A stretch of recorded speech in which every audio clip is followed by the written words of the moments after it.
After 10 rounds, get a decision. Good fight. Chris Algieri did exactly what he wants to do. Got 10 rounds of boxing. You don't want to come back. You don't want to come back. We'll see. I'll be right back. One round. Well, we'll be right back. You want to be able to, you want to be able to get some rounds underneath your belt when you're coming back. And Chris did that tonight. Great opponent, great win.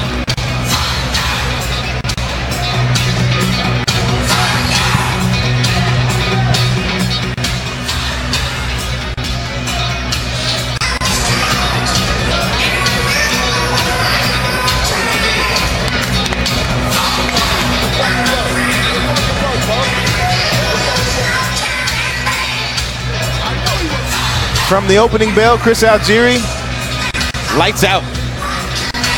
Punches and combination. Uppercuts, hooks, body shots, back to the jab. I think that was round 7. The consummate boxing professional, Chris Algieri. When he started opening up on him. Fighting off the ropes. We're going to talk about the fight. Constantly moving and give keeping an his honest hands assessment. High. One of the few punches that was landed cleanly by Hernandez. With Algieri coming back to his boxing posture, always keeping his hands on his opponent. See those successions of 5 to 10 punches at a time, all landing. They're all landing. 4:51 in the morning, December the 1st. Algieri is a great boxer. There you see Daniel Jacobs with him. So I knew this was going to happen. It's Wilder versus Fury fight day. My sleep schedule was all out of whack because I had to cover the Anthony Mundine fight. There is Danny Jacobs with him. Chris Algieri is Danny Jacobs' strength and conditioning coach and has really been working out for him. Look how huge Danny Jacobs is between fights.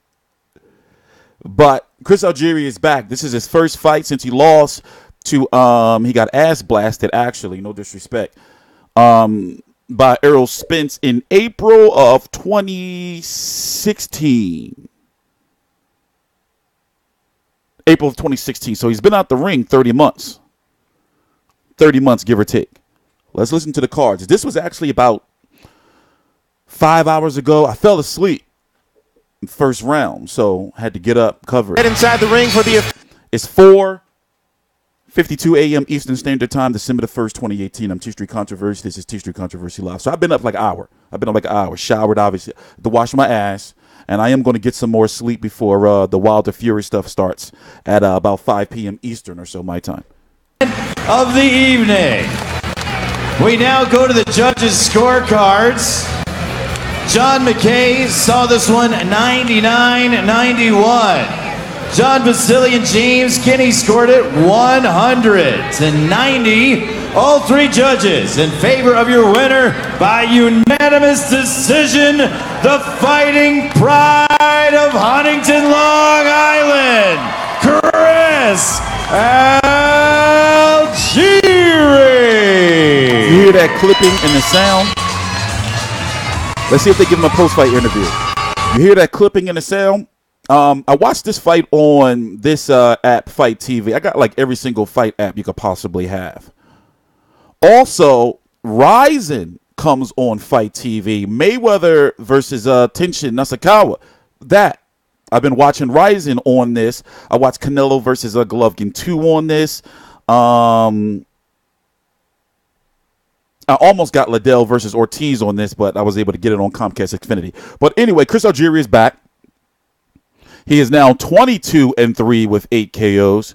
He was stopped brutally by Errol Spence. Manny Pacquiao put him down how many times? 7, 8? Well, I think they are going to interview him. He's still with Joe DeGuardia. This fight happened up in Huntington, Long Island, New York, correct? I don't know about the New York area, but I did go look at Google Maps. No bullshit. I was like, where was this taking place at? Because I was trying to see if I could get somebody there. But I slipped, man. Listen, the thing is, we got people all over the place, but I need help managing all of it. You know, like getting these people to events. We have access to all these events. Yeah, like with the heavy winner and Chris Algieri. Chris coming off a 2-year layoff. How's it feel to be back? Oh, it feels great. Feels great. This is exactly the kind of opponent we wanted. Someone who's going to be there. I knew he was super tough. Got to give it up for Angel Hernandez. He is.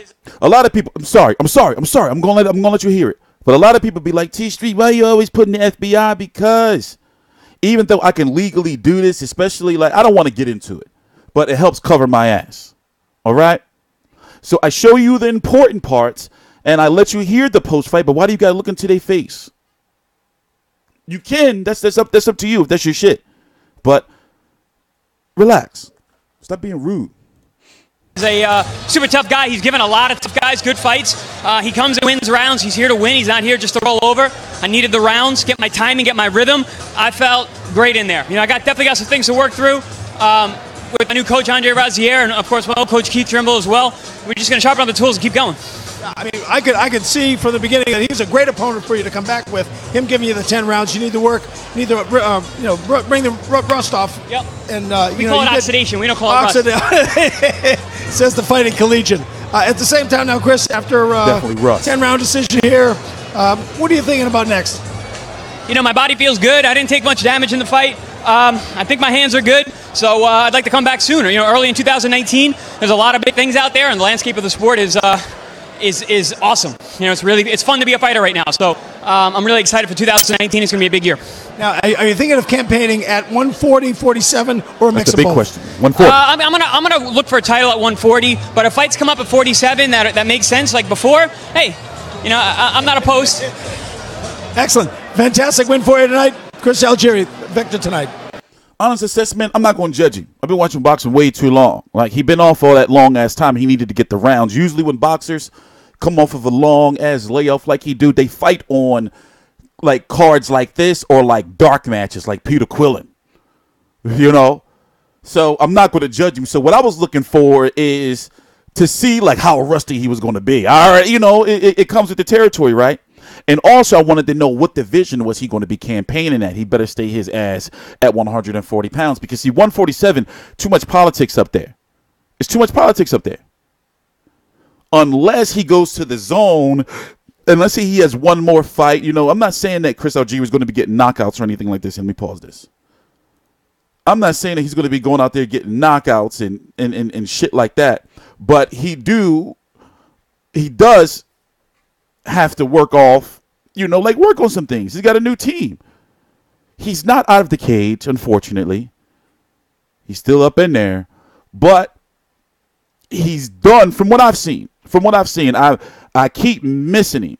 So I've interacted with him at a few fights now. I've been at two.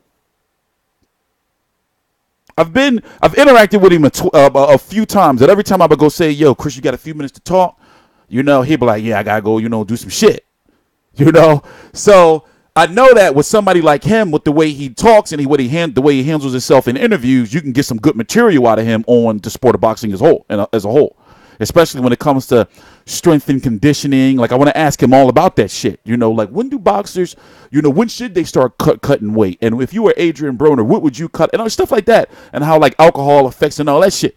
But what I'm saying is, before we get all long-winded to start fucking rambling, 140 is where he should be. Right now, the 140 is pretty much tied up by the World Boxing Super Series outside of Maurice Hooker. And they really want to make Maurice Hooker versus Jose Ramirez, but there's a political thing there. And at 140, Chris Algieri's logical options, and we don't know what's going on with his situation with Joe DeGuardia and Star Boxing.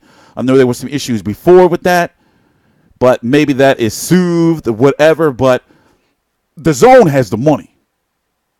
And if I was him, I wouldn't be too aggressive in pursuing a title in 2019.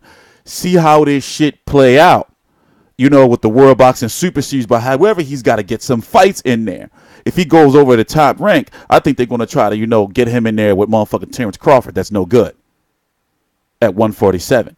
So with that being said, I'm saying, you know, do what he can do right now without any allegiances, I guess, because he does have a name, and you're going to have a lot of up-and-coming fighters. You know, for example, a guy like Sergey Limpinets. I don't hang in the probably, hey, let's go see what Chris Algieri doing. Nah, you don't want those type of deals, Chris Algieri, in my opinion. I don't think you should do that. But when it comes to the zone, they got the money, and the options are there. Ivan Barancek, it seems as though he's with Lou DiBella, but it seems as though Lou DiBella is like cozying up to the zone. Well, it seems as though Ivan Barancek may stay there, even though he's with the World Boxing Super Series, not match. It's But Tevin Foreman's over there with our Matchroom, co-promoted by Lou DiBella. Krill over Lock. I'm trying to figure out if he's Showtime Al Heyman. And if he's one of those fighters, Al Heyman was like, all right, you can go to the World Boxing Super Series. Jose Ramirez, top rank. Regis Prograis. DiBella also in the World Boxing Super Series. Maurice Hooker is over on the Zone.